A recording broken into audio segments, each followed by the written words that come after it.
Je m'appelle Catherine Moreau. J'ai 68 ans, je suis une bibliothécaire à la retraite et une femme qui a passé toute sa vie d'adulte à construire un foyer où mon unique enfant se sentirait en sécurité. Je pensais avoir réussi. Cette conviction s'est brisée il y a 2 ans. En ce moment même, je suis dans ma cuisine. La lumière de l'après-midi se déversant sur les comptoirs en chêne poli de ma maison au bord du lac. Cette maison vaut 985 000 €. Chaque planche, chaque vitre, chaque pierre du jardin. Je me suis battue pour tout cela. La bouilloire fredonne sur la cuisinière et j'enveloppe mes mains autour de ma tasse en porcelaine blanche préférée, celle au fin liseré bleu. Cette tasse est la seule chose que j'ai emportée avec moi le jour où ma fille m'a dit de partir. Le téléphone sur le comptoir se met à sonner. Je jette un coup d'œil à l'identifiant de l'appelant et mon estomac se noue. Mélissa. Je le laisse sonner 2 fois, à la traire. 3e sonnerie, je décroche. Sa voix est légère, prudente, presque douce. « Maman, j'ai réfléchi. Peut-être que Grégoire et moi pourrions rester chez toi pendant un moment. Tu ne voudrais pas que cette belle maison reste vide, n'est-ce pas ?» Ces mots restent en suspens dans l'air. Je regarde la vapeur s'enrouler de mon thé et se dissiper dans le néant. Je l'entends respirer, attendant ma réponse. Mon esprit ne reste pas dans cette cuisine. Il me ramène 2 ans en arrière, devant une autre porte. L'air était alors plus froid, le vent plus vif. Mélissa se tenait devant moi, ses yeux durs d'une manière que je n'avais jamais vue auparavant. Dans sa main, il y avait un billet de 10 € tout neuf. Elle l'a pressé dans ma paume comme si c'était un billet de sortie de sa vie. « Va-t'en, maman, ne reviens pas !» Derrière elle, Grégoire s'appuyait contre le cadre de la porte, les bras croisés. Il n'a pas dit un mot. Il n'en avait pas besoin. Son « S » ou rire en coin me disait tout. Mon temps dans cette maison, dans leur vie, était terminé. J'avais passé mes dernières années à rembourser le prêt de cette maison pour que Mélissa puisse vivre sans le fardeau de la dette. Je préparais les dîners quand elle travaillait tard. Je l'ai aidée à surmonter son divorce avant qu'elle ne rencontre Grégoire. Je croyais que l'amour et le sacrifice étaient la même chose. Ce jour-là, avec ce billet de 10 € dans la main, j'ai appris qu'ils ne le sont pas. Le souvenir est assez vif pour couper. Je peux encore sentir la morsure du vent sur mon visage alors que je descendais les marches du perron, serrant ma seule valise et cette tasse de thé enveloppée dans un vieux pull. La rue me semblait plus longue que jamais. L'arrêt de bus au coin n'avait pas d'abri, juste un poteau penché et un horaire déchiré qui claquait au vent. De retour dans le présent, je stabilise ma voix. « Tu penses que je vous laissera, toi et Grégoire, vivre ici ?» Elle rit doucement, un son qui signifiait autrefois la joie, mais qui sonne maintenant comme un calcul. « C'est juste pour un moment, jusqu'à ce qu'on se remette sur pied. »« Tu as tout cet espace, maman. » Je regarde autour de moi, les larges fenêtres donnant sur le lac, la lumière du soleil sur le parquet que j'ai posé de mes propres mains. Le jardin dehors, où la lavande commence à fleurir. Cet endroit est plus qu'un simple espace. C'est la preuve que je pouvais recommencer, même après avoir été jetée. Il y a 2 ans, ma fille m'a mise à la porte de la maison avec 10 €. Maintenant, après des années de silence et de mensonges, elle veut vivre dans ma maison à 985 000 €. La même fille qui m'a dit que je n'avais pas ma place. Je prends une gorgée de thé. Il est encore assez chaud pour brûler. Je laisse cette chaleur me parcourir avant de parler à nouveau. « Mélissa, » dis-je lentement, « cette maison n'est pas vide. Elle est pleine de ma vie et j'ai l'intention de la garder ainsi. Il y a un silence à l'autre bout du fil. Pas le silence de la réflexion, mais le silence de quelqu'un qui s'attendait à de la docilité et qui a trouvé un mur à la place.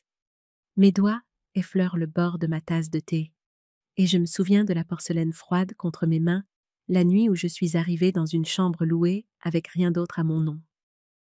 Je pose la tasse et regarde vers le lac. L'eau est calme, comme je veux que ma vie le reste. Je sais que cette conversation n'est que le début, mais je sais aussi une chose avec une clarté absolue. La femme qui est partie il y a 2 ans n'est pas la même femme qui répond à ce téléphone aujourd'hui. « Maman ?» dit-elle enfin. « On en reparlera plus tard. »« Non », je réponds, et ma voix ne tremble pas. « On n'en reparlera pas. » Je raccroche. La bouilloire s'est tue, et mon cœur aussi. Le calme qui s'ensuit n'est pas vide. Il est plein de la force que j'ai mis 2 ans à construire.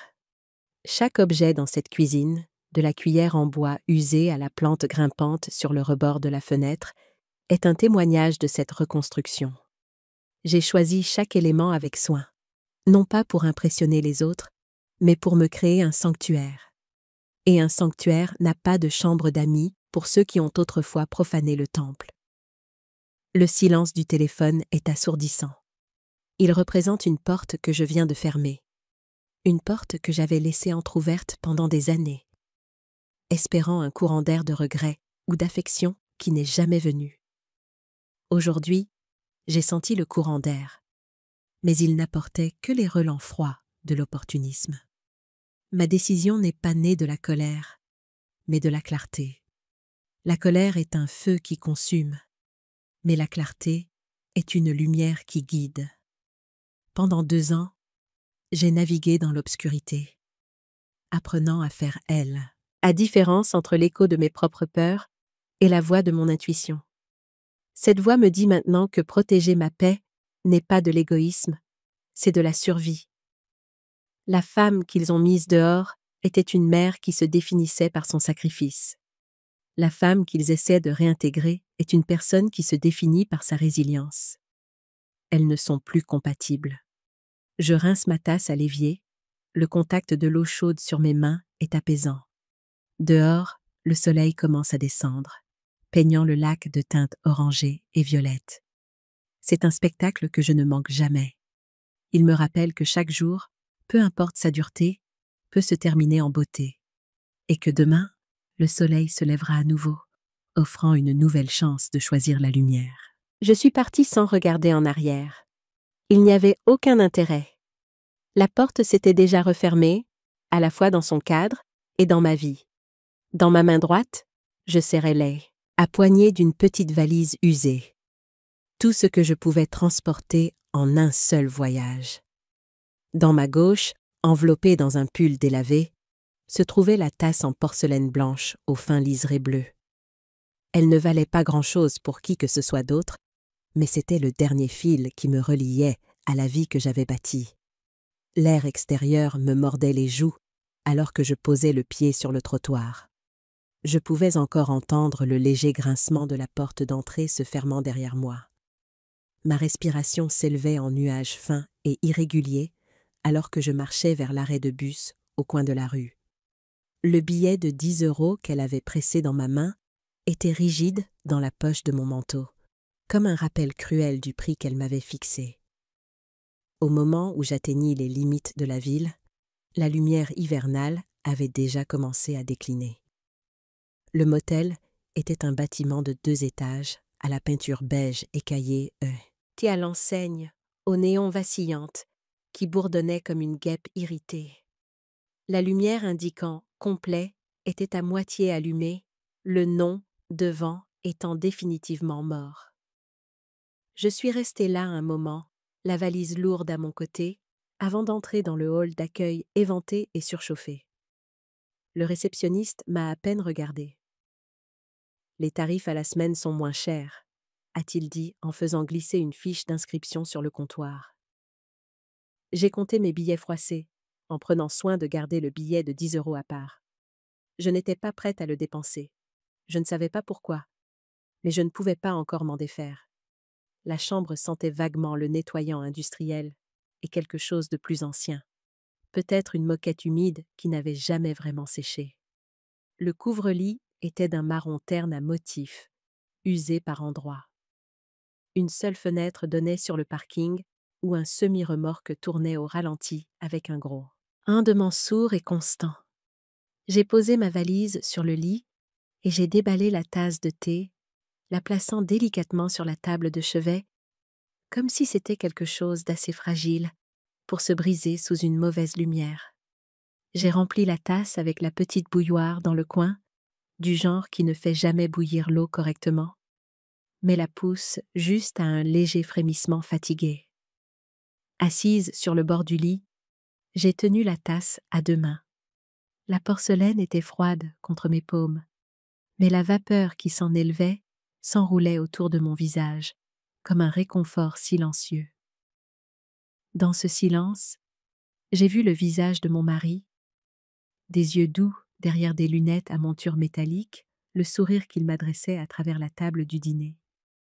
Je pouvais presque entendre le son de sa cuillère tapant contre le bord de sa propre tasse après un repas. Ces dîners avaient été le cœur de notre foyer, nous trois assis ensemble, nous passant les plats, parlant de nos journées. J'avais cru que si je continuais à être présente, à cuisiner, à nettoyer, à tout maintenir ensemble, ma fille me verrait toujours comme son encre. J'avais tort. Le camion à l'extérieur a changé de vitesse, faisant vibrer la fine vitre de la fenêtre. J'ai resserré mon manteau autour de mes épaules. Ce n'était pas le froid de la saison qui me faisait frissonner.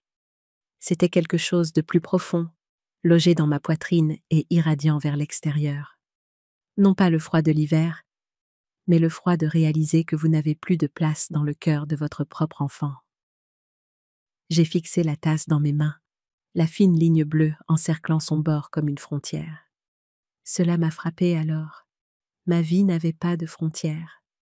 Pendant des décennies, je m'étais laissé vider jusqu'à ce qu'il ne reste plus rien, croyant que c'était ce que les mères faisaient. Mais maintenant, assise dans cette chambre, et sombre, je me demandais si j'avais confondu l'amour avec la capitulation. Le chauffage s'est mis en marche avec un bruit métallique sourd, envoyant un air qui sentait légèrement la poussière. J'ai siroté le thé. Il était faible, presque sans saveur, mais il était chaud. Et à ce moment-là, la chaleur suffisait. J'ai reposé la tasse sur la table de chevet et je me suis allongée sur le lit, mon manteau toujours enroulé autour de moi. Le plafond au-dessus était taché dans un coin, une carte ombrée de dégâts des eaux datant d'années passées. J'ai suivi les lignes avec mes yeux jusqu'à ce qu'elles se brouillent. Quelque part sur le parking, une portière de voiture a claqué. Quelque part, très loin, ma fille préparait le dîner dans la maison que j'avais fini de payer. Dans la cuisine que j'avais récurée jusqu'à ce que mes mains soient à vif. Je me suis tournée vers la fenêtre. Au-delà des camions et de l'asphalte fissuré, le ciel était d'un bleu qui s'assombrissait. Le genre de bleu qui vient juste avant que la nuit ne prenne complètement le dessus. J'ai pensé aux 10 € dans ma poche, à la tasse sur la table de chevet, et à la vie que je ne savais pas encore que j'étais sur le point de reconstruire. Je n'ai pas pleuré. Pas à ce moment-là. J'ai simplement laissé le silence me remplir, comme s'il pouvait me maintenir entière jusqu'au matin. 2 saisons passèrent, après la nuit, où je me promis que je ne capitulerais plus jamais devant la maison. Le printemps embauma les pièces de lilas.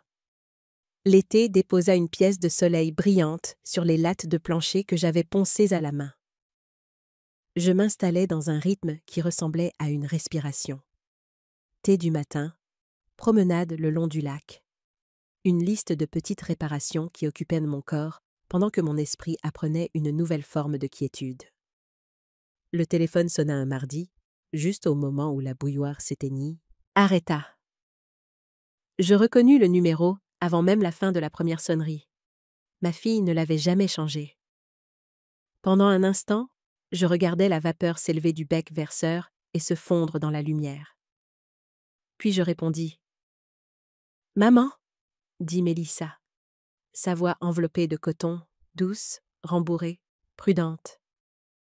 On devrait dîner ensemble. Tu sais, parler en famille. Grégoire peut faire un barbecue. Samedi, ça irait, non? Je m'appuyais contre le comptoir et regardais l'eau. Dîner, répétai-je. De quoi veux-tu parler? Des affaires de famille? Répondit-elle, le sourire audible. Tu nous manques. Ça fait trop longtemps. La culpabilité avait l'habitude d'arriver sur un plateau quand elle parlait comme ça. Maintenant, elle se tenait devant la porte, attendant la permission d'entrer. « Comment va le travail ?» demandai-je, gardant ma voix chaleureuse. « Tu gérais cette boutique après la réouverture? Il te traite bien ?» Une pause s'ensuivit, fine comme une coue. Hurle de papier, puis un rire rapide qui s'arrêta trop tôt. « Occupée. Tu sais comment c'est, la vente au détail. » Elle s'éclaircit la gorge. « Bref, tu aimes toujours la viande saignante? » Grégoire a une nouvelle marinade. L'horloge de la cuisine donnait l'heure juste. Sa voix? Non. « Occupée, dis-je. Quels jours sont les plus chargés pour toi maintenant? » Les horaires changent tout le temps, répondit-elle. Le marché est étrange cette année. On pourra en parler quand tu seras là. Un autre rire éclatant. Disons 18 heures. J'ouvris la fenêtre d'1 centimètre. Un air chaud entra, sentant l'herbe coupée et la pluie sur la pierre chaude. « Mélissa ?» dis-je, « est-ce que tu t'en sors financièrement ?» Elle expira par le nez, un son que les gens font quand ils souhaitent qu'une question disparaisse. « Tu t'inquiètes encore? Nous allons bien. Nous voulons juste te voir. C'est tout. » La dernière fois qu'elle avait utilisé ce mot, « tout », je lui avais donné le reste de mes économies pour l'aider avec un acompte. Tout avait fini par signifier tout. Je pressai mes doigts contre le cadre de la fenêtre et sentis la douceur de la peinture fraîche. « Je viendrai, » dis-je, « samedi à 18 heures. »« Bien, » dit-elle rapidement. Le soulagement s'échappa avant qu'elle ne le rattrape. « On va faire ça bien. » Après l'appel, j'ouvris le petit carnet où je note mes affaires domestiques. La ligne où j'enregistre les dépenses était nette et fiable. La ligne où j'enregistre les bénédictions était plus remplie que je ne l'avais prévu. J'écrivis « Dîner de samedi n'apportait rien d'autre que de la patience. » Ce soir-là, je taillai la lavande le long du chemin et laissai quelques brins séchés près de l'évier. J'essayai un cardigan que j'avais raccommodé l'hiver dernier, de la même teinte que le lac juste après l'aube. Je ne m'habillais pas pour ma fille. Je m'habillais pour la femme qui s'assiérait en face de la vieille Albière, est sûre, et garderait sa dignité intacte. Vendredi, Pierre passa avec une boîte de clous et son demi-sourire timide. Il vérifia un poteau de la terrasse qui avait bougé au printemps et resserra le support avec des tours rapides et efficaces. « La maison vous traite toujours gentiment ?» demanda-t-il. « Elle m'apprend à écouter, » dis-je. Je ne mentionnai pas l'invitation. Pierre respectait les frontières. Il pouvait lire un portail fermé à 1 kilomètre de distance. Avant de partir, il jeta un coup d'œil à la tasse sur l'égouttoir. « Bon thé ?» dit-il. « Assez fort, » répondis-je. Samedi arriva, clair et lumineux. Je plaçai ma tasse de thé dans le placard, un petit rituel qui me rappelait que je reviendrais, peu importe comment la soirée se passerait. En sortant, je cueillis une seule tige de lavande et la glissai dans ma poche. L'odeur me stabilisait mieux que n'importe quel discours. À mi-chemin de la voiture, mon téléphone vibra. Un texto de Mélissa S. afficha à l'écran. « Apporte ta tarte aux pêches. » Grégoire est impatient. Je m'arrêtai sur le gravier et souris au sol. Mélissa savait que je n'arrivais jamais les mains vides. Elle savait aussi que j'offrais de la douceur quand l'ambiance était tendue. Cette habitude m'avait déjà causé des ennuis. Je tapais lentement. J'apporterai ma personne. Ce sera suffisant. 3 petits points apparurent, disparurent, revinrent. D'accord, à 18 heures. En allant en ville, je passais devant la boutique où Mélissa avait travaillé. Les vitrines présentaient un joyeux étalage d'été, mais une pancarte manuscrite dans le coin disait « Nouveaux horaires, manque de personnel ». Un mannequin portait une robe de la saison dernière. L'ourlet était épinglé avec des clips argentés, comme si quelqu'un avait eu l'intention de le réparer, puis avait oublié. Au dernier feu rouge, je pressais ma paume contre ma poitrine et respirais jusqu'à ce que le signal passe au vert. Le souvenir montait comme une chaleur, non pas pour brûler, mais juste pour avertir. Je pensais à la façon dont Mélissa avait esquivé mes questions, au soulagement qui avait percé dans sa voix quand j'avais accepté. Il y a des schémas dans une famille, comme il y a des cernes dans un arbre. Chaque saison laisse une marque, que nous la comptions ou non. Je me garai dans son lotissement et sentis la traction familière dans ma gorge. Les haies étaient de plus hautes. La peinture semblait plus neuve. Pourtant, je pouvais encore repérer la marche où ma valise avait buté. Le carré de trottoir où un billet de 10 € était devenu plus lourd qu'une pierre. Je me garai le long du trottoir et posai mes mains sur le volant. Cette fois, j'entrerai en tant qu'invité, pas en tant que mère suppliant une place. Je pouvais sentir la différence jusqu'au plus profond de mes os. Le lendemain matin de l'appel, j'aperçus Hélène qui s'occupait de ses rosiers le long de la basse clôture qui marquait la limite de son jardin. Elle portait son habituel chapeau à large bord, celui avec le ruban délavé, et des gants qui avaient vu plus de saisons que nous ne voulions en compter. Je m'approchai, le gravier crissant sous mes chaussures. Elle leva les yeux, lisant sur mon visage avant même que je ne parle. « Tu as quelque chose en tête ?» dit-elle en coupant une fleur fanée et en la laissant tomber dans son panier. Je m'appuyai contre le poteau de la clôture. Mélissa a appelé. Elle m'a invitée à dîner. Elle a dit qu'elle voulait parler d'affaires de famille. Hélène haussa un sourcil. Et que veut-elle vraiment ? J'esquissai un demi-sourire. Je ne suis pas encore sûre, mais quand je lui ai posé des questions sur son travail, elle a esquivé la question. Je sens que quelque chose la préoccupe. Hélène posa son sécateur et retira un gant, s'essuyant le front. Tu sais, c'est étrange de t'entendre dire ça. Mon fils a fait quelque chose de similaire il y a quelques années. Il est venu frapper à ma porte après des mois de silence, en me disant à quel point je lui manquais. Je n'ai pas vu les signes avant qu'il ne soit trop tard. « Que s'est-il passé ?» demandai-je, bien qu'une partie de moi le sût déjà. Elle soupira. Le genre de soupir qui porte le poids de la colère et de la résignation. Il avait perdu son emploi, a emménagé chez moi avec sa famille, en disant que ce serait temporaire. En 6 mois, c'est moi qui dormais sur le canapé de mon propre salon parce qu'ils avaient pris les chambres. À la fin de l'année, ils m'ont dit qu'il vaudrait mieux que je trouve mon propre logement. Moins de monde, ont-ils dit. Je sentis la piqûre de la reconnaissance dans ma poitrine.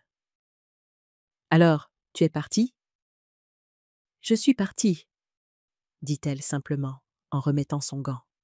« Et voici la partie que je veux que tu entendes, Catherine. Je n'ai pas claqué la porte en sortant. Je n'ai pas crié. Je n'ai même pas pris le double des clés sur leur crochet. J'ai juste cessé de leur ouvrir ma porte. Je laissais les mots s'imprégner, regardant ses mains se mouvoir avec une aisance experte parmi les rosiers. Elle poursuivit. « Les gens parlent beaucoup de pardon, comme si c'était un acte unique, un grand moment. Mais parfois, c'est plus silencieux que ça. Parfois, c'est juste ne pas les laisser revenir pour recommencer. »« Ne pas les laisser revenir ?» répétai-je, goûtant à la vérité de ces mots. Hélène hocha la tête, croisant mon regard. « On n'a pas toujours besoin de claquer les portes, Catherine. Parfois, il suffit de ne plus les ouvrir. » Sa voix était ferme, mais il y avait une douceur sous-jacente. Elle ne me disait pas de punir Mélissa. Elle me disait de me protéger. Je pensais à ma maison, au bord du lac, au plancher frais, à la lavande près de l'évier. Je pensais au billet de 10 € qui était toujours dans une petite poche d'enveloppe dans ma commode.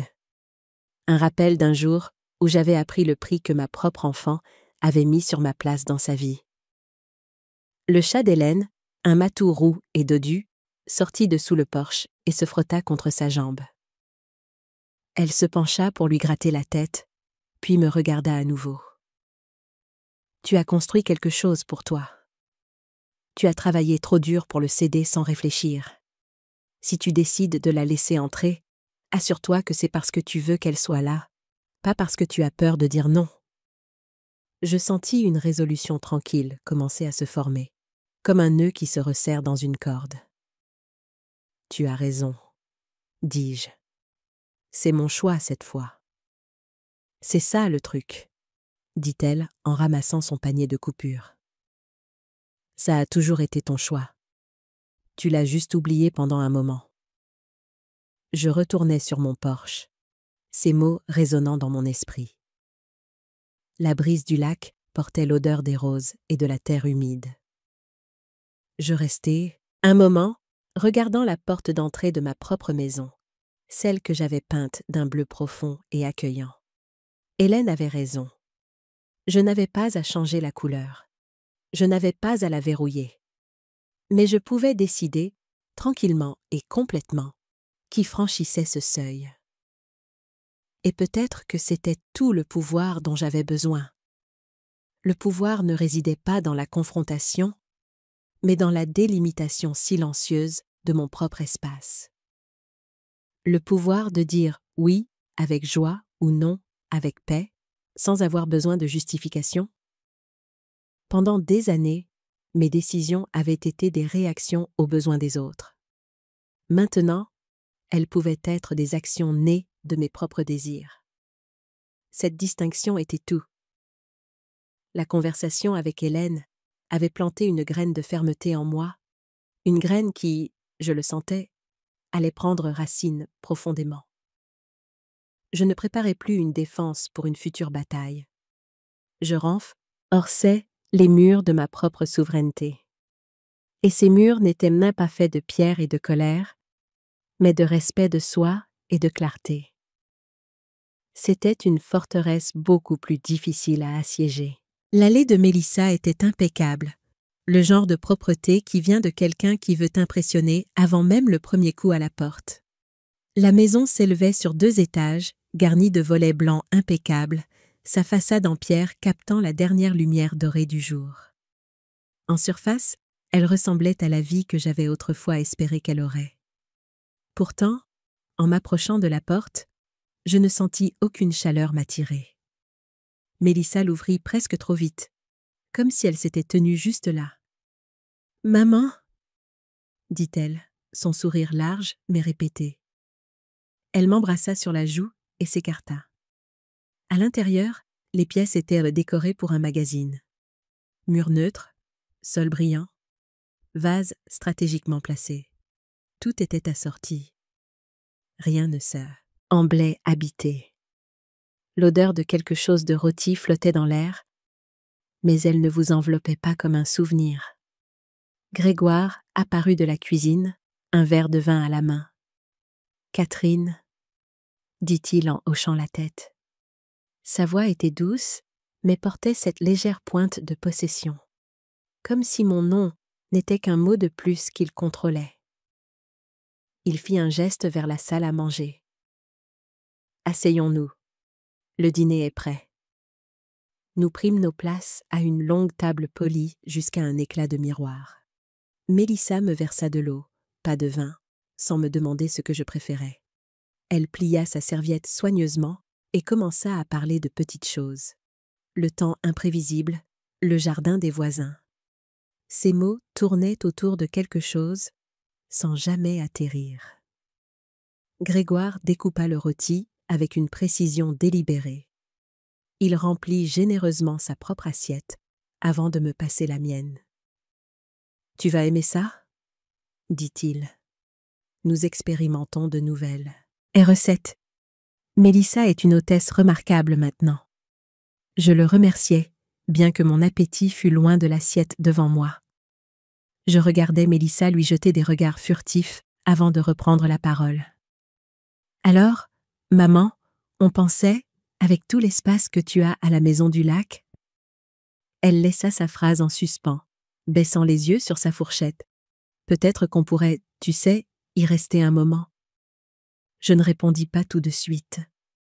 Je pris mon verre d'eau, buvant une lente gorgée, laissant le son de l'horloge dans le couloir remplir l'espace entre nous.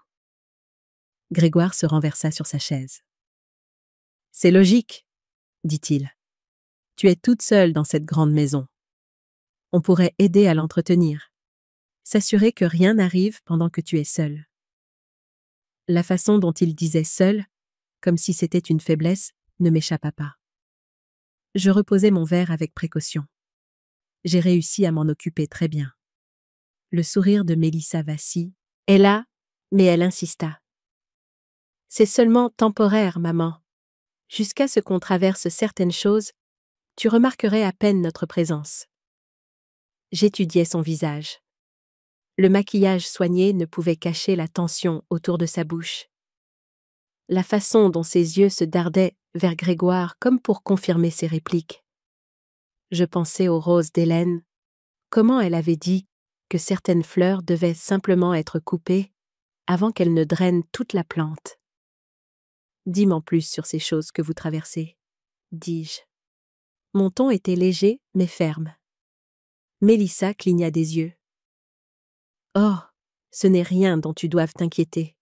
Juste la vie. » Grégoire lui lança un regard qui ferma sa bouche comme un livre claqué. « Il s'agit de partager les ressources, » dit-il. « Les familles font ça, et tu aiderais ta fille. » La dernière partie atterrit avec poids, destinée à me presser, à déclencher le réflexe sur lequel j'avais compté pendant des décennies. « Nerf, même si cela vous coûte. » Je laissai les mots s'installer dans la pièce sans bouger vers eux. Je coupais un petit morceau de viande et mâchais lentement, mon regard passant de Mélissa à Grégoire et vice-versa. Je les sentais m'observer, guettant le moindre signe que je pourrais dire oui, que la porte pourrait s'ouvrir. Au lieu de cela, je m'essuyais la bouche avec ma serviette et posais des questions sur leur jardin. Mélissa balbutia sa réponse, surprise par la tournure. La conversation erra après cela, des sujets légers et sans conséquence flottant au-dessus de la table, tandis que la demande tacite restait entre nous, refroidissant comme de la nourriture intacte. Je n'offris aucune décision, aucune ouverture. Mon silence n'était pas vide. Il était délibéré. Quand le dessert fut servi, Mélissa tenta une dernière fois. « Pense-y, d'accord ? On te serait si reconnaissant. » Je croisai son regard et le tint, sans méchanceté, mais sans prome. « SSE. Je réfléchirai, » dis-je simplement. Elle sourit, mais cela n'atteignit pas ses yeux. Grégoire remplit son verre de vin et détourna le regard. En rentrant chez moi plus tard, le goût du repas s'estompa rapidement, mais les regards, ces regards calculés entre eux, restèrent vifs. Le lac m'accueillit dans le noir, sa surface captant la lumière du porche. Je déverrouillai ma propre porte et entrai. L'air était instantanément plus chaud que tout ce que j'avais ressenti ce soir-là, et je savais que la chaleur n'était pas seulement une question de température. C'était une question de sécurité, d'authenticité, de soi. La maison de Mélissa était une scène. Ma maison était un sanctuaire. Le lendemain matin, le ciel était bas au-dessus du lac, d'un gris pâle qui donnait à l'eau l'apparence de l'acier liquide. Je venais de finir de tailler les hortensias le long du porche lorsque le vieux pick-up de Pierre remonta l'allée en grondant. Ilanceau, Artie avec sa démarche facile et familière, tenant un sac en papier brun que je savais rempli de pommes fraîches de son arbre. « Bonjour, Catherine, » dit-il en me tendant le sac. « Je pensais que ça te plairait. » Je souris, enlevant la terre de mes gants. Tu sais toujours quand j'ai envie de quelque chose de sucré. Nous restâmes un moment à parler du temps et du raton laveur têtu qui s'introduisait dans son bac à compost. Ce n'est que lorsque sa voix devint plus douce que je réalisai que ce n'était pas seulement une visite amicale. « Je ne veux pas être indiscret, » commença-t-il, « mais j'ai croisé Edward Collins à la banque hier. Il a mentionné quelque chose à propos de Mélissa. » Mes mains s'immobilisèrent sur la rampe du porche. Quoi à son sujet? Pierre hésita, comme s'il choisissait ses mots avec soin. On dirait qu'elle et Grégoire ont quelques ennuis, des retards de paiement sur leurs prêts immobiliers. Édouard a dit que la banque les appelait et qu'on parlait de saisie immobilière s'ils ne pouvaient pas rattraper leur retard. L'air entre nous changea. J'entendis le léger clapotis de l'eau contre la rive, le cri lointain d'un plongeon. Mais en dessous, un autre son s'éleva en moi. Le souvenir d'un stylo grattant sur un chèque, le poids d'une enveloppe pressée dans ma paume. Des années auparavant, lorsque Mélissa avait acheté cette maison pour la première fois, elle m'avait appelée en larmes. Grégoire avait perdu un emploi. Ils avaient pris du retard. Et la banque menaçait de tout prendre. J'étais allée à l'agence moi-même, je m'étais assise sur une chaise en cuir rigide, en face d'Édouard, et j'avais remboursé la dette en totalité. Mélissa m'avait serré dans ses bras, promettant qu'il n'oublierait jamais ce que j'avais fait. Mais il l'avait fait, ou peut-être avait-il choisi de le faire. Pierre a dû voir le changement dans mon expression. « Je suis désolée d'en parler, » dit-il doucement. « Je pensais juste que tu devais savoir. » Je regardais le lac, mes doigts se crispant autour de la rampe froide du porche. « Merci, Pierre. J'apprécie ton honnêteté. » Il fit un petit signe de tête, sentant mon besoin d'espace, et après quelques mots de plus sur les pommes, il partit. Son camion disparut sur la route de gravier, me laissant seule avec l'eau et mes pensées. Je portais le sac de pommes dans la cuisine et le posais sur le comptoir. L'odeur des pommes, croquantes, sucrées, teintées de terre, me ramena à l'époque où Mélissa était une petite fille, mordant dans une pomme si grosse qu'elle cachait tout son visage. Elle gloussait, le jus coulant sur son menton, et je l'essuyais avec le coin de mon tablier. Je m'appuyais contre le comptoir, le poids des années pesant sur moi. Si j'aide, pensais-je, qu'est-ce que je fais vraiment? Il fut un temps où la réponse aurait été simple. Les mères aident leurs enfants. C'est le code par lequel nous vivons, le serment tacite que nous portons à partir du moment où nous les tenons dans nos bras. Mais maintenant, j'avais appris que l'aide pouvait se transformer en une corde que quelqu'un utilise pour se hisser, ou en un filet sur lequel il compte si complètement qu'il n'apprend jamais à nager. La voix de Mélissa d'il y a 2 ans résonna dans mon esprit.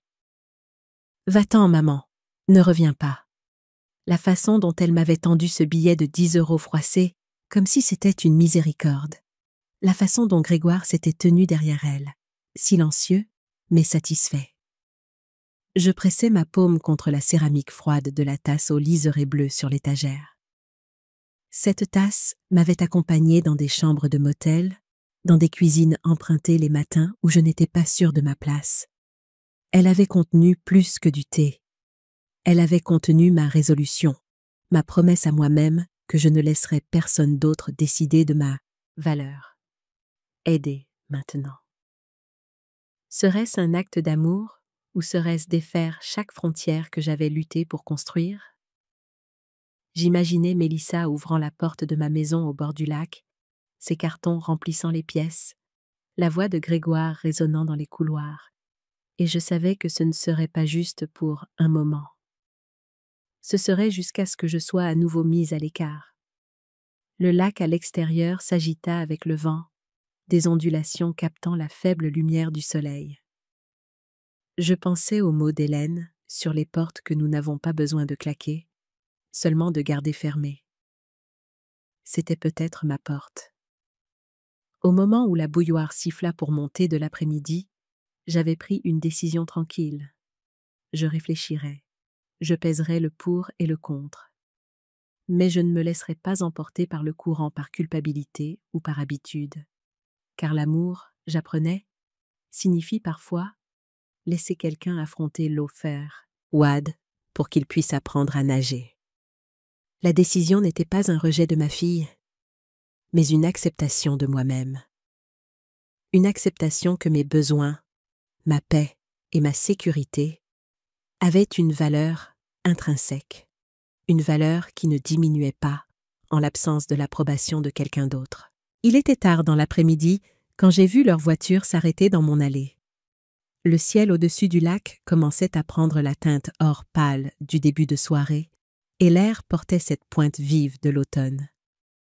Mélissa est sortie la première, lissant le devant de son manteau, son sourire assez éclatant pour paraître délibéré. Grégoire a suivi, plus lentement, scrutant la propriété comme s'il la mesurait. « Maman, cet endroit est magnifique !» a dit Mélissa dès que j'ai ouvert la porte. « Les photos que tu as envoyées ne lui rendent pas justice. » Grégoire a sifflé doucement. « Quelle vue! Tu as vraiment un joyau ici. » Je me suis reculée pour les laisses, est rentrée. « Il a été bon pour moi, » ai-je dit simplement.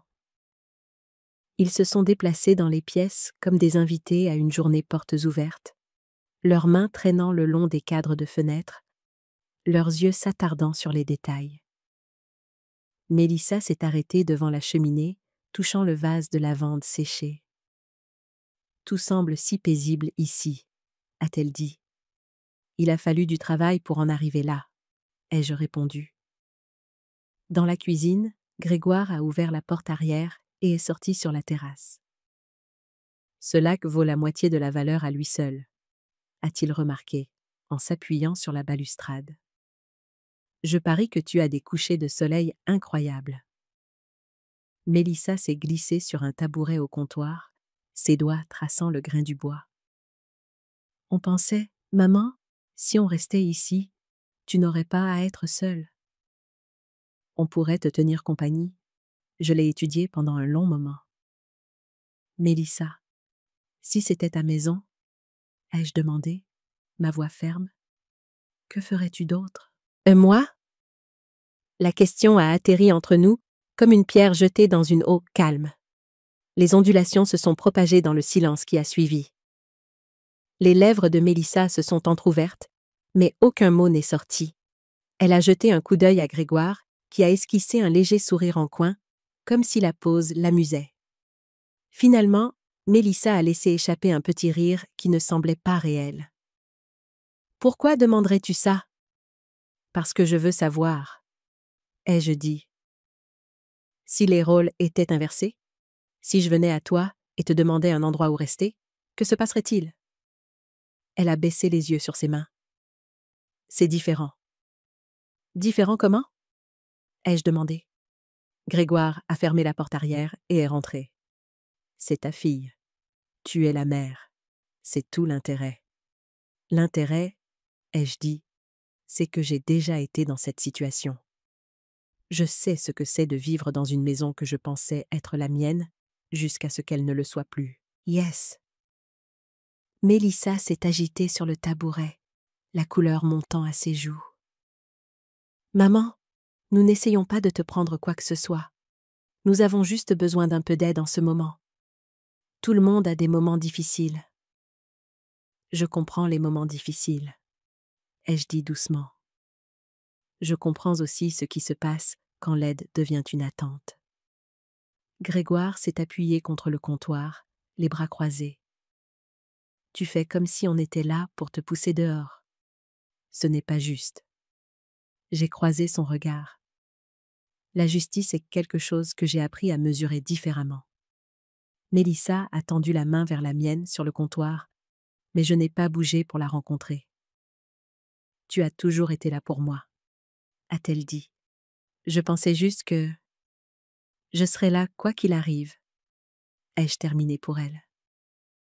Sa bouche s'est refermée et le silence s'est à nouveau étiré. Dehors, un plongeon a crié à travers le lac. son cri se propageant par la fenêtre aux ouvertes. « Cette maison est à toi !» a dit Grégoire, son ton s'adoucissant, mais ses yeux toujours vifs. « Nous ne la demandons pas, juste un coin. » Je pouvais sentir le poids du non-dit dans la pièce, leurs problèmes financiers, les avis de saisie dont Pierre avait parlé, la façon dont il n'avait pas été honnête, et je pouvais sentir ma propre histoire me serrer les côtes, me rappelant les marches froides du porche il y a 2 ans. « Si je vous donnais ce coin, » ai-je dit lentement, « combien de temps avant qu'il ne devienne toute la maison ?» Mélissa a tressailli légèrement et a détourné le regard. Le sourire en coin de Grégoire est revenu, mais cette fois, il portait une trace de quelque chose d'autre, de l'agacement peut-être, ou la reconnaissance que je n'allais pas plier. « Nous sommes une famille, » a dit Mélissa finalement, sa voix plus douce maintenant, presque suppliante. J'ai pensé aux mots d'Hélène sur les portes. J'ai pensé aux années que... Et j'avais passé à croire que la famille signifiait donner jusqu'à ce qu'il ne reste plus rien. Et j'ai pensé à la vue depuis ma terrasse, au matin calme, à la lavande près de l'évier, des choses que j'avais construites sans eux. Je vais y réfléchir, ai-je dit, les mêmes mots que j'avais utilisés au dîner. Mais nous savions tous que réfléchir et être d'accord n'étaient pas la même chose. Mélissa a hoché la tête lentement, ses yeux se dirigeant vers Grégoire comme pour vérifier sa réaction. Il a juste haussé les épaules et s'est dirigé vers la porte. En les regardant partir, leur silhouette encadrée par la dernière lumière du jour, j'ai senti la poignée fraîche de ma tasse de thé qui attendait sur le comptoir, et je savais que j'aurais besoin de sa chaleur constante pour maintenir la ligne que je traçais. Après leur départ, la maison semblait encore plus silencieuse que d'habitude. L'air portait encore la faible trace du parfum de Mélissa et la note plus vive de l'eau de Cologne de Grégoire, mais elle s'estompait rapidement. J'ai fermé la porte, tourné la serrure avec un léger déclic, et j'ai expiré un souffle que je n'avais pas réalisé que je retenais. Dans la cuisine, j'ai rempli la bouilloire et l'ai mise sur le feu. Le bourdonnement régulier de la flamme était le seul son dans la pièce. J'ai tendu la main vers l'étagère ouverte et j'ai pris ma tasse en porcelaine blanche au fin liseré bleu, la posant doucement sur le comptoir. Son poids familier dans mes mains me semblait être une encre. Quand l'eau a bouilli, je l'ai versée sur les feuilles de thé et j'ai regardé la vapeur monter en volute pâle, transportant le faible parfum de la bergamote. J'ai porté la tasse à la petite table près de la fenêtre et je me suis assise face au lac. L'eau était calme, une nappe de verre reflétant le ciel couvert. J'ai tenu la tasse à 2 mains, laissant sa chaleur s'infiltrer, raie, dans mes doigts. Mes yeux ont suivi un canard solitaire glissant sur l'eau, laissant un sillage étroit derrière lui. Le monde extérieur semblait se mouvoir à son propre rythme, lent, indifférent aux drames familiaux, non perturbé par le poids des décisions. Je n'ai dit à personne ce que j'avais décidé. Ni à Hélène, ni à Pierre, ni même à l'écho de ma propre voix dans cette maison. La décision vivait entièrement en moi, silencieuse et absolue. Je ne renoncerai pas à ma maison. Je n'échangerai pas ma paix contre leur convenance. Il fut un temps où j'aurais dit oui sans réfléchir. Un temps où aimer signifiait tout donner, quel qu'en soit le coût pour moi-même. Je croyais que le sacrifice était la preuve de la dévotion. Et je portais mon épuisement comme un insigne d'honneur. Mais les années m'avaient appris une vérité que j'aurais aimé apprendre plus tôt. L'amour sans respect n'est que de l'exploitation. J'ai pris une lente gorgée de thé, la saveur me réconfortant. J'ai pensé à la nuit où j'ai quitté la maison de Mélissa avec ce billet de 10 € dans ma poche. Le froid s'installant dans mes os alors que je me tenais à l'arrêt de bus. Je me suis souvenu des semaines au motel, du papier peint qui se décollait, de l'odeur de moquette humide. je me suis souvenu de m'être promis de ne plus jamais me retrouver dans cette situation. Et maintenant, me voici dans une maison que j'avais reconstruite de mes propres mains, regardant une vue qui me rappelait chaque jour ce que la persévérance pouvait créer. L'idée de céder ne serait-ce qu'une partie de cela à des gens qui m'avaient autrefois montré la porte me semblait effacer mon propre nom de la vie que j'avais revendiquée. Le lac s'est agité sous une brise, des ondulations captant la lumière. J'ai tracé le bord de ma tasse avec mon pouce. Non, ai-je dit doucement à personne, le mot à peine plus fort qu'un souffle. Pas encore. J'ai imaginé leur visage si je leur disais franchement. Celui de Mélissa se décomposerait d'abord en déception, puis se durcirait en accusation. Celui de Grégoire arborerait ce demi-sourire qu'il utilisait quand il pensait être patient avec quelqu'un d'insensé. Il dirait que j'étais égoïste, que la famille, c'est s'entraider. Mais je connaissais le genre d'aide qu'il signifiait. Une aide qui me coûtait tout et ne leur laissait aucune raison de changer. J'avais déjà vécu ce schéma, et je n'y remettrai pas les pieds. J'ai fini mon thé et j'ai posé la tasse, le léger cliquetis contre la soucoupe sonnant comme un point final à une phrase. Dehors, le canard avait disparu au détour du coude, le lac lissant son sillage comme s'il n'avait jamais été là. La maison semblait solide autour de moi, chaque poutre et chaque planche portant le souvenir de mon travail. C'était ma place maintenant. Non pas parce que je la possédais sur pied, à pied, mais parce que je l'avais revendiquée aux heures tranquilles, en ponçant les planchers, en peignant les murs, en plantant de la lavande dans le sol. Je me suis adossée à ma chaise et j'ai laissé mon regard se poser sur l'horizon. Je n'avais pas besoin d'annoncer mon choix. Je n'avais pas besoin de le justifier. Il suffisait de savoir que le moment venu, ma réponse serait déjà prête. Et ce serait non. La certitude de cette décision ne m'a pas rendue dure ou froide. Au contraire, elle m'a remplie d'une chaleur tranquille. C'était la chaleur de l'intégrité, la sensation de s'aligner enfin avec ses propres valeurs les plus profondes, après des années passées à les compromettre pour la paix des autres. Cette maison n'était pas seulement un abri physique, c'était le symbole de ma résurrection. Chaque clou que j'avais martelé était un pas de plus loin de la femme qui se laissait piétiner. Chaque coup de pinceau était une affirmation de ma propre vision. Leur demander de partager cet espace serait comme inviter le passé à emménager dans mon avenir. Je ne le ferais pas. La bouilloire était froide sur la cuisinière, le sachet de thé usagé dans l'évier. La soirée s'installait, et avec elle, un sentiment de paix profonde. Je n'avais pas besoin d'une confrontation. Je n'avais pas besoin d'une victoire. J'avais seulement besoin de tenir bon sur le terrain que j'avais si durement gagné. Et ce soir-là, dans le silence de ma maison au bord du lac, c'était plus que suffisant.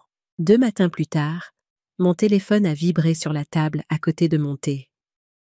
Le lac était enveloppé d'une douce brume grise, du genre qui fait disparaître le rivage. J'étais en train de trancher une poire quand je l'ai pris. Le message venait de Mélissa. « Si tu refuses, je ne te parlerai plus jamais. » Les mots étaient là, sur l'écran, noir sur blanc, chaque mot aussi tranchant que du verre. Pas de salutatis, pas d'hésitation, juste un verdict. Pendant un instant, je suis restée parfaitement immobile, le couteau en suspens au-dessus de la planche à découper. Mon premier instinct a été le même que j'avais eu pendant des décennies. Chercher une explication, arranger les choses, trouver un compromis. Ce vieux réflexe est monté en moi comme une marée, me pressant les côtes. Mais je suis restée immobile et je l'ai laissé passer. J'ai posé le couteau et je me suis assise à la table de la cuisine. Le téléphone me semblait plus lourd qu'il n'aurait dû, comme si son message portait le poids de toutes les exigences passées, de toutes les menaces non dites, de toutes les fois où l'amour avait été transformé en monnaie d'échange. À travers la fenêtre, la brume s'est déplacée et a révélé un étroit reflet d'eau. J'ai pensé aux nuits dans ce motel, quand le vent faisait vibrer la fine vitre, quand je resserrais mon manteau autour de moi et que je me murmurais que je ne me laisserais plus jamais me retrouver dans cette situation. Les mots de Mélissa n'étaient pas seulement une menace, c'était une invitation à retomber dans le même piège. J'ai tourné le téléphone dans ma main, son verre lisse se réchauffant sous mes doigts. Je pouvais déjà imaginer sa réaction au silence, la colère, puis l'incrédulité, puis un flot d'appels et de messages, jusqu'à ce qu'elle trouve un autre moyen d'obtenir ce qu'elle voulait. Je pouvais aussi imaginer ma propre réaction si je cédais, le ressentiment, l'épuisement et l'érosion lente de la paix que j'avais construite ici. Non, pensais-je, pas cette fois. J'ai tapé ma réponse lentement, chaque lettre délibérée. Je te souhaite le meilleur. J'ai fixé les mots. Ils étaient courts, presque doux, mais ils portaient une finalité que je n'avais jamais osée auparavant. Ils n'invitaient pas à la négociation, ni ne promettaient une discussion future. Ils n'expliquent, ils ne défendaient. Ils lui remettaient simplement le résultat et la laissaient le tenir. J'ai appuyé sur « Envoyer » et j'ai regardé la petite flèche disparaître dans l'éther. Pendant un long moment, rien ne s'est passé. Puis l'écran s'est assombri et mon reflet m'a regardé, plus âgé, plus stable, et peut-être pour la première fois depuis des années, libre. La bouilloire a commencé à siffler. Je me suis levée, j'ai versé l'eau chaude sur les feuilles de thé et j'ai laissé la vapeur monter contre mon visage. Dehors, la brume s'était éclaircie, révélant la rive lointaine du lac. Le monde semblait plus vaste qu'il ne l'était une minute auparavant. Mon téléphone a de nouveau vibré, 1, 2, 3 fois, mais je ne l'ai pas pris. Le son m'a à peine touché. Au lieu de cela, j'ai porté ma tasse sur le porche, m'installant dans la chaise qui faisait face à l'eau. J'ai pensé à toutes les fois où je m'étais pliée en 4 pour m'adapter au confort de quelqu'un d'autre. Toutes les fois où j'avais accepté le plus petit coin d'une vie juste pour maintenir le lien. Et j'ai réalisé que chacune de ces fois avait érodé un peu de ce que j'étais, jusqu'à ce que je disparaisse presque. Plus maintenant. La surface du lac s'est ridée sous l'effet d'une brise. Quelque part, un héron s'est envolé avec des ailes lentes et puissantes. J'ai siroté mon thé et j'ai laissé la chaleur me parcourir. La décision que j'avais prise concernait plus qu'une maison. Elle concernait le reste de ma vie. Si Mélissa pensait ces mots, si elle ne me parlait vraiment plus jamais, alors peut-être que ce silence serait meilleur que le bruit du manque de respect constant. C'était une perte, oui, mais pas une perte creuse. C'était de l'espace, et l'espace pouvait être rempli de quelque chose de meilleur.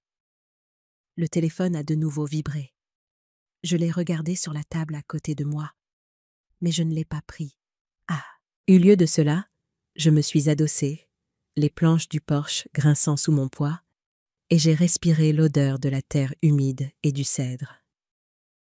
Il n'y avait plus de colère en moi maintenant, seulement une certitude tranquille.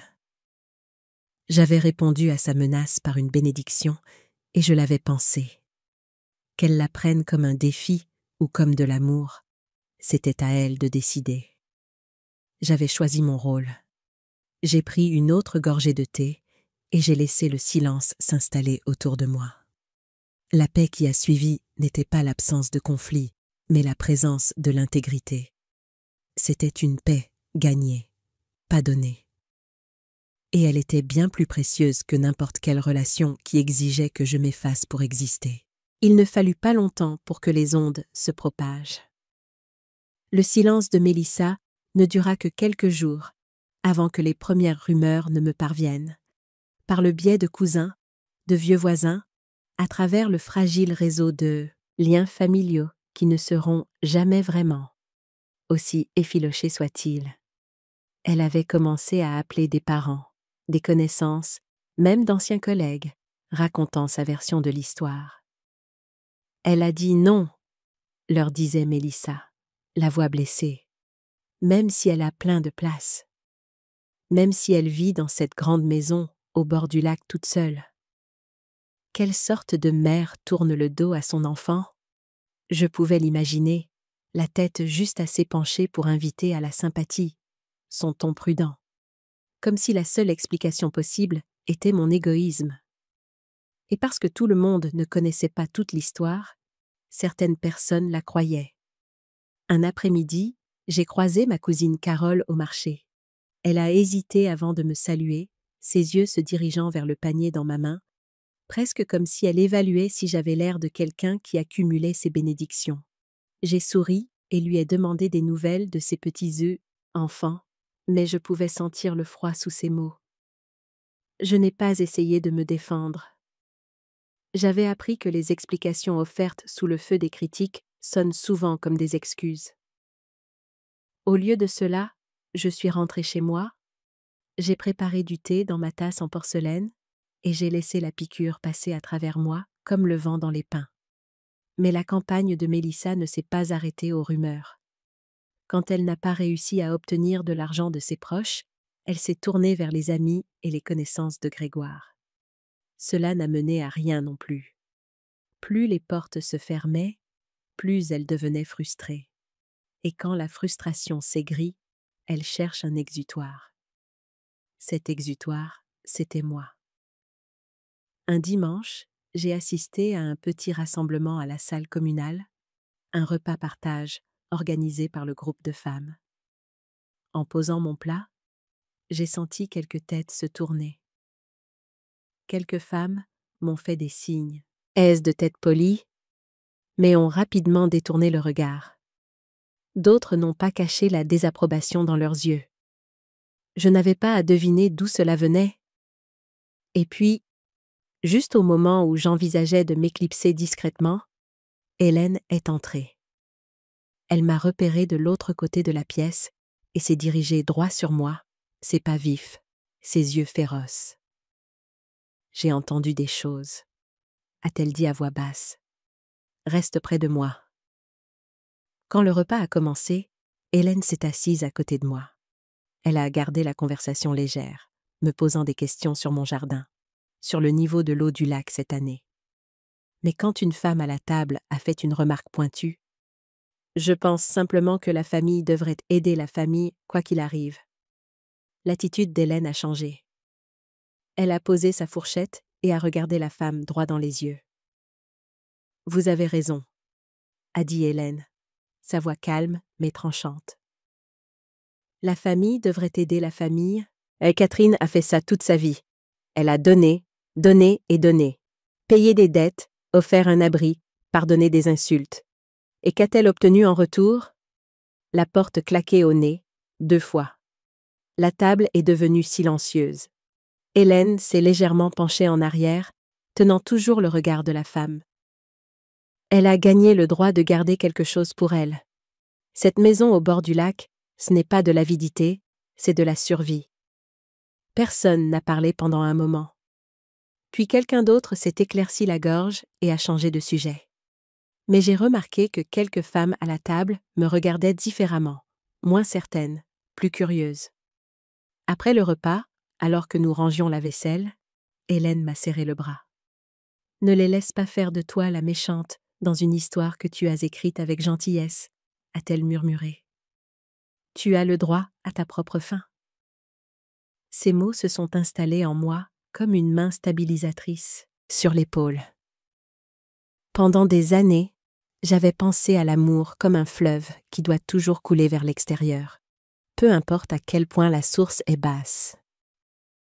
Hélène m'a rappelé que même les fleuves ont des saisons et que parfois, ils doivent se reconstituer avant de pouvoir donner à nouveau. Au cours de la semaine suivante, l'hostilité autour de moi a changé. Certaines personnes gardaient encore leur distance, mais d'autres ont tendu la main discrètement. Un signe de la main supplémentaire d'un voisin, un petit mot dans ma boîte aux lettres qui disait « Je comprends ». Ce n'était pas un flot de soutien, mais c'était suffisant pour me rappeler que je n'étais pas entièrement seule. Mélissa, cependant, est restée silencieuse. Je soupçonnais que son silence avait maintenant plus à voir avec l'orgueil qu'avec la distance. Elle avait essayé de rallier la foule et avait découvert que la foule était plus petite qu'elle ne l'avait espéré. Un soir, alors que le soleil tombait derrière les arbres et que le lac devenait doré, je me tenais sur le porche et je pensais à la défense d'Hélène. Les mots qu'elle avait choisis ne concernaient pas le blâme. Ils concernaient la vérité.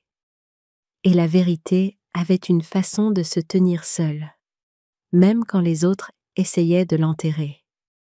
Je savais qu'il y aurait encore des moments à venir où l'absence de Mélissa me ferait mal. Mais je savais aussi que je préférais affronter ces moments dans la paix de ma propre maison plutôt que dans le chaos d'une vie où j'étais toujours à la merci de quelqu'un d'autre. La brume a recommencé à monter du lac, s'enroulant dans l'air frais du soir. Au loin, un plongeon a appelé. J'ai levé ma tasse de thé, sentant sa chaleur s'infiltrer dans mes paumes, et je me suis murmuré, non pas comme une défense, mais comme un fait tranquille. J'ai déjà assez donné. Le matin a commencé avec un ciel si clair qu'il sembla impoli. Le lac devant ma fenêtre était immobile comme un miroir, reflétant chaque pin et chaque nuage à la dérive sans une seule ondulation. Des jours comme celui-ci me donnaient toujours envie de travailler dans le jardin. J'ai enfilé mes gants, pris mes outils et suis sortie dans l'air frais. La lavande, le long du chemin, s'était éclaircie au cours de l'année écoulée. J'ai donc décidé d'en planter davantage. Le sol était sombre et riche grâce au compost que j'avais ajouté, et l'odeur de la terre humide montait à chaque tour de ma truelle. Travailler dans le jardin me donnait toujours l'impression de réparer quelque chose d'invisible en moi. Chaque mauvaise herbe arrachée, chaque racine enfouie, c'était comme si je restaurais l'ordre non seulement sur la terre, mais aussi dans mes propres pensées. En travaillant, j'entendais le lent bourdonnement des abeilles visitant les buissons de romarin. Leur persistance, un doux rappel que la vie continue, tranquillement et sans permission. J'ai pensé que pendant tant d'années, mon énergie avait été déversée dans des gens qui ne la voyaient pas toujours. Maintenant, elle se déversait dans des espaces qui me rendaient l'appareil, même si ce n'était qu'avec des fleurs et des parfums. Vers le milieu de la matinée, j'ai fait une pause sur le porche. Une petite pile de courriers était posée près de la porte. La plupart étaient les prospectus habituels, les factures, un magazine auquel je ne me souvenais jamais de m'être abonné, mais entre les deux se trouvait une enveloppe avec une adresse d'expéditeur que je ne reconnaissais pas. À l'intérieur se trouvait une note manuscrite sur du papier de couleur crème. Chère Madame Moreau, je ne sais pas si vous vous souvenez de moi, mais j'ai loué votre petit chalet il y a 3 étés. À l'époque, je traversais une période difficile, sans emploi, presque sans le sou, et je gardais à peine la tête hors de l'eau. Vous m'avez facturé moins de la moitié du loyer habituel, et quand je ne pouvais pas payer à temps, vous m'avez dit de simplement me remettre sur pied d'abord. Je voulais que vous sachiez. Je l'ai fait. J'ai maintenant un emploi stable, mon propre logement, et je pense souvent à votre gentillesse. Vous ne m'avez pas seulement donné un abri, vous m'avez donné de la dignité. J'espère que la vie a été bonne avec vous aussi. Merci plus que je ne pourrai jamais le dire. C'était signé simplement, sincèrement, Daniel. Je suis restée assise un long moment, le papier tremblant légèrement dans mes mains. Le nom a remué un vague souvenir, grand, silencieux, discret, payant toujours en espèces quand il le pouvait. Je n'avais pas pensé à lui depuis des années. Une chaleur s'est répandue en moi. Le genre de chaleur qui ne vient pas de la fierté, mais du fait d'être vue.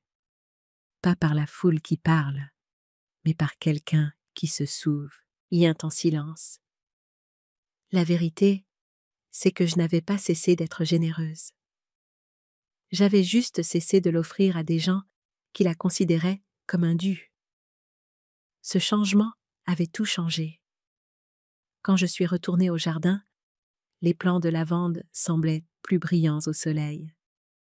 Je les ai plantés en rangées nettes, en les espaçant juste comme il faut, imaginant à quoi ils ressembleraient l'été prochain quand ils auraient poussé, épais et pleins.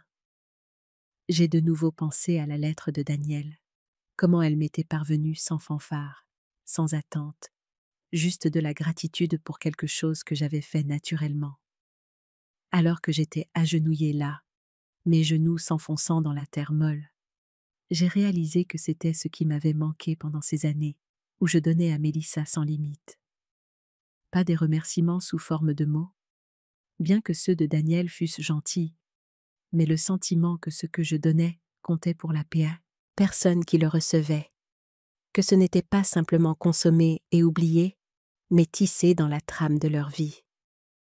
J'ai fini le dernier plan, tassé la terre autour de sa base et me suis relevée lentement. J'avais mal au dos, mais de la bonne manière, comme le fait le travail quand c'est pour quelque chose qu'on aime.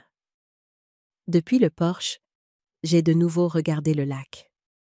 La surface ne s'était toujours pas brisée, comme si le monde entier avait accepté de faire une pause. L'odeur de lavande flottait dans l'air, se mêlant à la légère douceur des roses près du portail. J'ai pensé aux mots d'Hélène de la semaine précédente.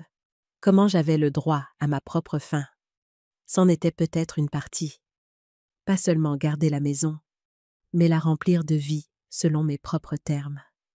Choisir à qui j'ouvrais ma porte.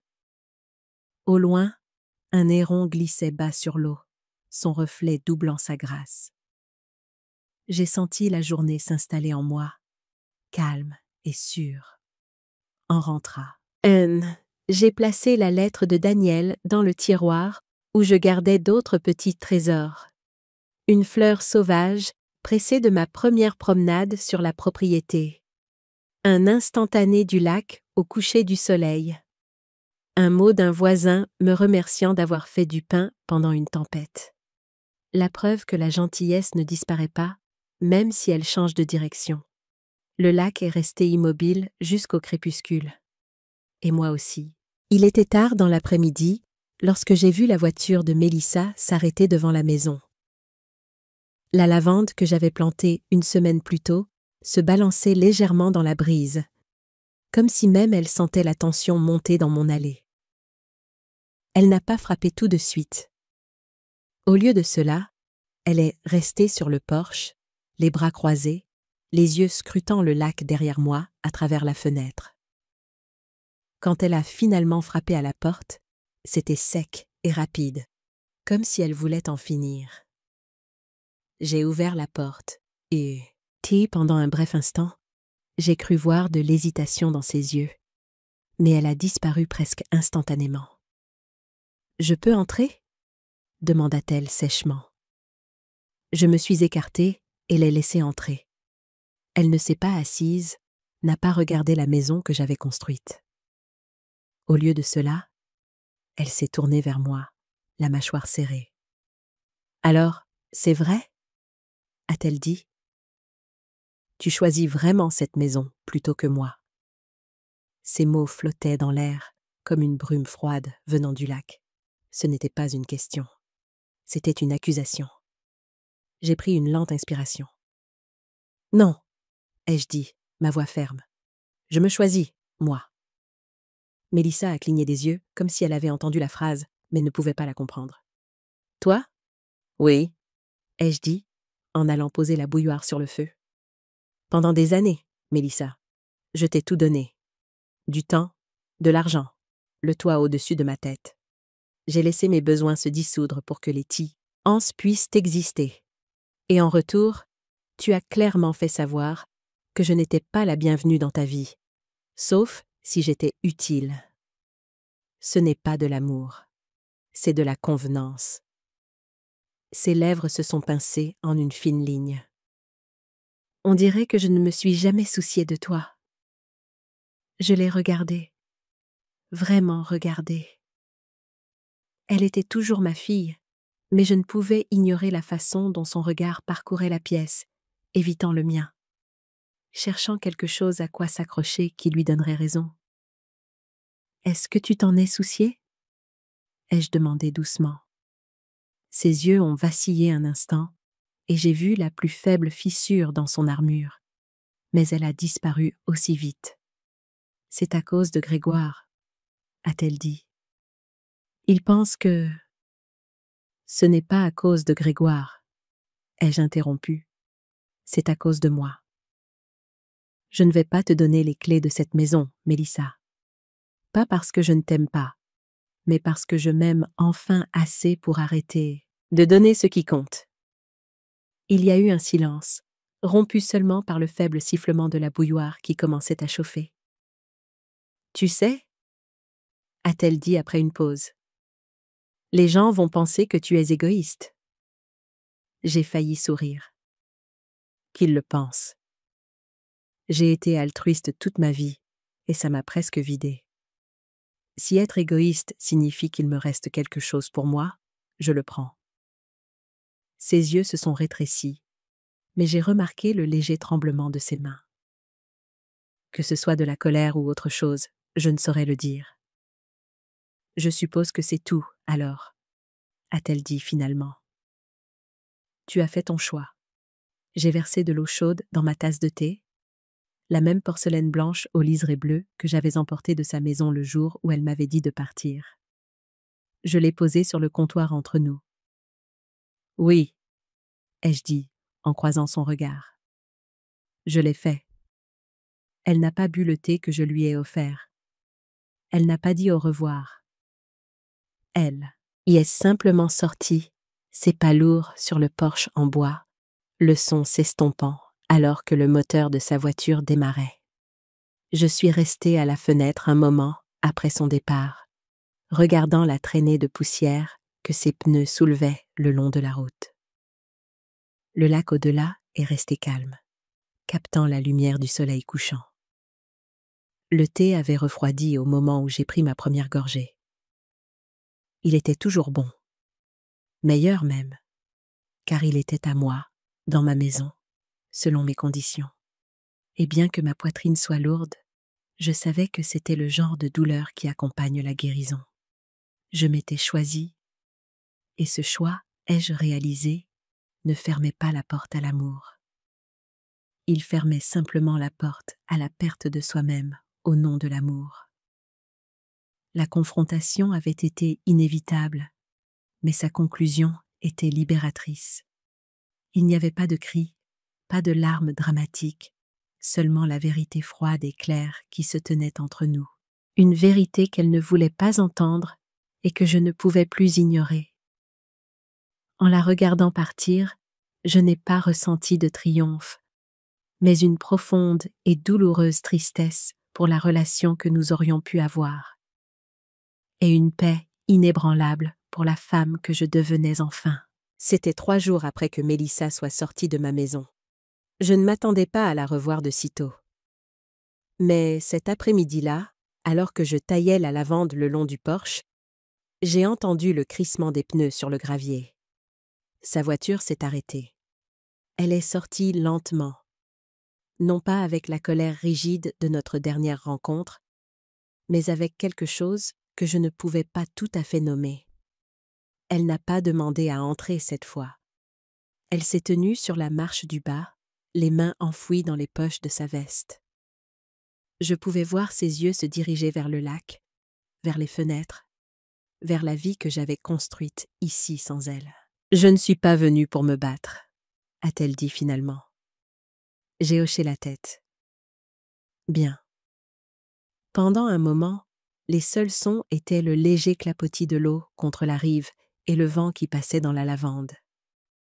Puis j'ai fouillé dans la poche de mon pull. Mes doigts se sont refermés sur le morceau de papier usé que je gardais depuis 2 ans. Le billet de 10 € qu'elle avait pressé dans ma main le jour où elle m'avait dit de quitter sa maison. Je suis descendue du porche et je me suis tenue devant elle. Lentement, j'ai tendu la main. Elle a froncé les sourcils. « Qu'est-ce que c'est ?» Je n'ai pas répondu tout de suite. Je voulais sentir le moment. La façon dont mon pouce effleurait le bord de ce billet. La façon dont mon cœur se calmait au lieu de s'emballer. Quand elle a tendu la main, j'ai placé l'argent dans sa paume.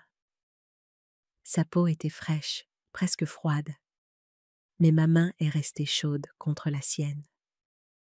J'ai laissé mes doigts s'attacher, tarder juste une seconde de plus que nécessaire, m'ancrant dans la vérité de ce que je faisais. « Je te le rends », ai-je dit doucement. Elle l'a regardé comme si c'était un objet étranger. « Pourquoi ? » « Parce que ce n'était jamais une question d'argent, » ai-je dit. C'était une question de ce que ça signifiait.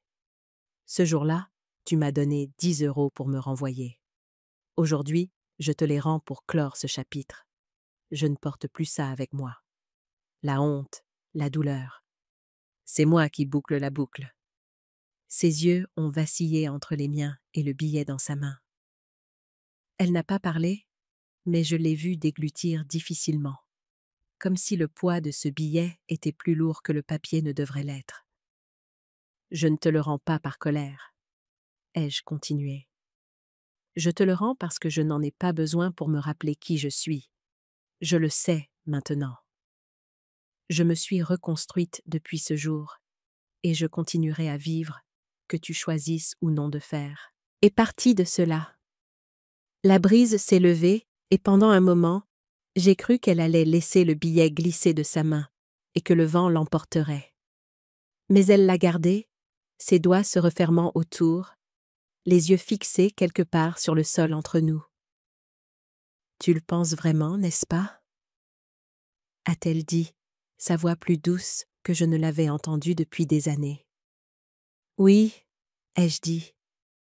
Elle a semblé vouloir dire quelque chose de plus, mais quoi que ce soit, c'est resté enfermé derrière ses lèvres. Je pouvais voir la bataille dans ses yeux, l'orgueil luttant avec la possibilité de l'humilité. Finalement, elle a glissé le billet dans sa poche. « Eh bien, » a-t-elle murmuré, « je suppose que c'est tout. »« Oui, » ai-je dit en reculant vers mon porche. « C'est tout. » Je ne l'ai pas regardé s'éloigner cette fois. Au lieu de cela, je suis retournée à ma lavande, taillant ce qui était mort pour que le reste puisse fleurir plus fort. Derrière moi, j'ai entendu le faible son de sa portière de voiture se fermer, le moteur démarrer, puis les pneus crisser à nouveau sur le gravier. Quand le son s'est estompé, j'ai regardé le lac. La surface était immobile, retenant le reflet du ciel comme un secret. J'ai pensé à la façon dont ce billet était resté dans ma poche pendant tous ces mois, non pas comme un gage d'amertume, mais comme un rappel du moment où ma vie s'était fissurée. Maintenant, mes mains étaient libres, mes poches plus légères, mon cœur encore plus léger. Je suis rentrée et je me suis versé une tasse de thé. La même tasse en porcelaine blanche au liseré bleu était chaude dans mes mains alors que je prenais ma première gorgée. Et pour la première fois depuis longtemps, elle avait le goût pur du présent, pas du passé. J'avais rendu les 10 €, mais plus important encore, je m'étais retrouvée. Cet acte de restitution n'était pas un grand geste de pardon, ni une demande de réconciliation. C'était un acte de libération personnelle. Le billet était un symbole de ma dévaluation, et en le lui rendant, je déclarais qu'elle n'avait plus le pouvoir de fixer ma valeur. Ma valeur venait de l'intérieur, de la résilience que j'avais découverte, de la paix que j'avais cultivée. La conversation future, s'il y en avait une, commencerait sur un terrain nouveau et égal. Un terrain où je ne serais plus la mère suppliante, mais une femme entière à part entière. La première lumière du matin se déversa doucement sur le lac, transformant l'eau immobile en une nappe d'or en fusion. Je me suis réveillée tôt, non pas parce que je le devais, mais parce que je voulais saisir ce moment. Certains matins, le lac semblait timide, gardant ses couleurs sourdes. Mais aujourd'hui, il scintillait audacieusement, comme pour me rappeler que la beauté ne demande pas la permission d'exister. Je suis entrée dans la cuisine, les planches de bois fraîches, eussent mes pieds me réconfortant. Le rituel familier a commencé. La bouilloire sur le feu, les feuilles de thé prêtes. Ma tasse en porcelaine blanche, au délicat liseré bleu, attendait sur le comptoir.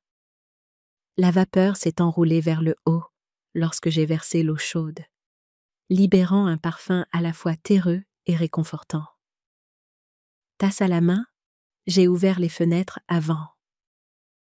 L'air était vif, portant le faible parfum de la lavande du jardin que j'avais entretenu de mes propres mains.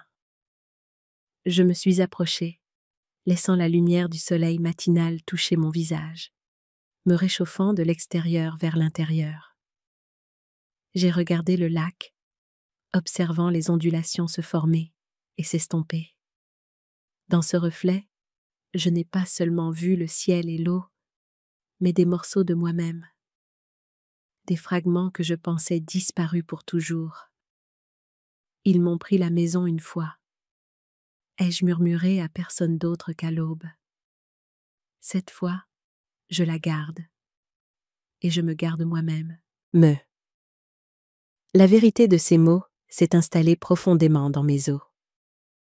J'ai pensé aux années que j'avais passées à tout donner, du temps, de l'argent, de l'énergie, jusqu'à ce qu'il ne me reste plus rien.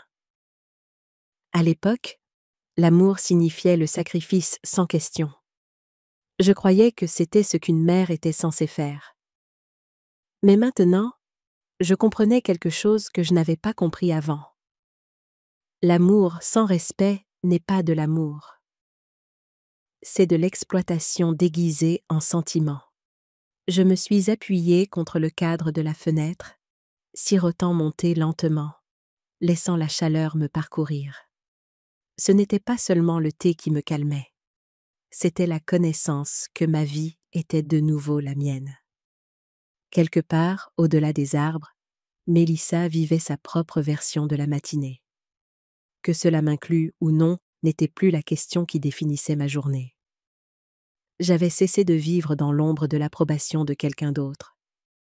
J'ai jeté un coup d'œil à la vieille chaise à bascule sur le porche, celle que j'avais trouvée à un vide-grenier l'été dernier. Son bois était usé par le temps, mais le cadre était solide, un peu comme moi. Je me suis imaginée assise là ce soir, regardant le coucher du soleil, peut-être avec un livre sur les genoux et une couverture sur les jambes. Cette pensée m'a fait sourire. Pendant si longtemps, mes rêves avaient concerné d'autres personnes, ce dont elles avaient besoin, ce qu'elles voulaient, ce qu'elles attendaient. Maintenant, mes rêves pouvaient être petits, personnels, même silencieux, et être quand même suffisants. J'ai pris une autre gorgée de thé, sentant la porcelaine chaude contre mes paumes. Cette tasse m'avait accompagnée pendant certains de mes jours les plus difficiles. Elle m'avait apporté du réconfort quand rien d'autre ne le pouvait. Maintenant, elle me semblait être une compagne pour mes meilleurs matins aussi. Le lac a de nouveau scintillé alors que le soleil montait plus haut, la lumière se dispersant comme des joyaux sur la surface. J'ai pensé que l'eau ne s'accroche jamais à une seule forme. Elle bouge, elle change, elle s'adapte. C'est peut-être ce que j'apprenais à faire. Lâcher la forme que quelqu'un d'autre m'avait imposée et couler vers la vie que je voulais. J'ai posé ma tasse sur le rebord de la fenêtre et j'ai laissé la brise effleurer ma peau.